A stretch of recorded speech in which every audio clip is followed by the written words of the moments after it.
tudo bem? Bom, a tia Fran está muito bem. E vocês em casa estão bem? Tem esse cuidado? Hein? Bom, hoje nós vamos fazer uma atividade que vai trabalhar a nossa audição. E atenção, muito bem. Abra bem os ouvidos e vamos escutar. Nós vamos aprender hoje e relembrar essa brincadeira dos animais. Os sons que os animais fazem. Vamos lá? A tia Fran vai pôr o som e depois aqui no meu notebook vocês vão ver qual é o animal que está aparecendo. E se vocês acertaram aí, vamos lá?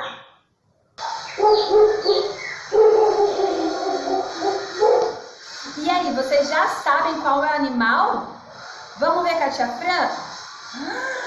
Muito bem! É o cachorro! Parabéns! Agora... E aí, que animal é esse? O gato! Muito bem! Olha, vocês estão conhecendo os animais, hein? Vamos para outro?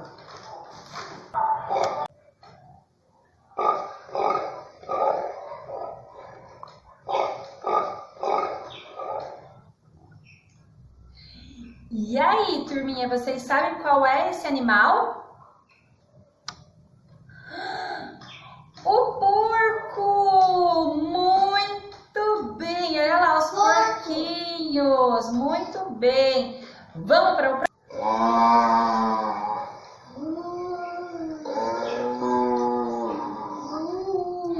E aí, vocês sabem quem é? É a vaca! Muito bem! Olha lá a vaca! Muito bem! Vamos pro próximo?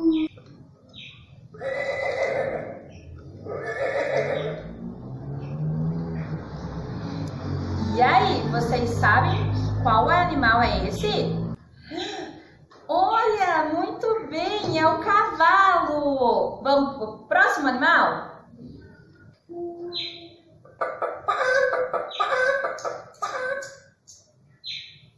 Vocês sabem quem é? A galinha! Muito bem! Vamos para o último animal? Olha, tô gostando de ver, vocês estão reconhecendo todos os animais. Será que o último vocês vão adivinhar? É o nosso último animal. Vamos ver se vocês reconhecem.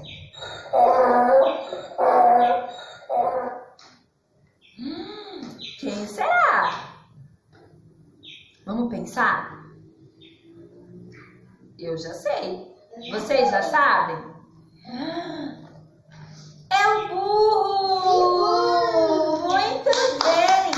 Parabéns! Vocês estão de parabéns reconhecendo todos os animais. Agora é a vez de vocês aí em casa. Faça um vídeo e mande para a tia Fran. Isso! Falando quais animais vocês escutaram. Um beijo, turminha. Até amanhã. Tchau, tchau.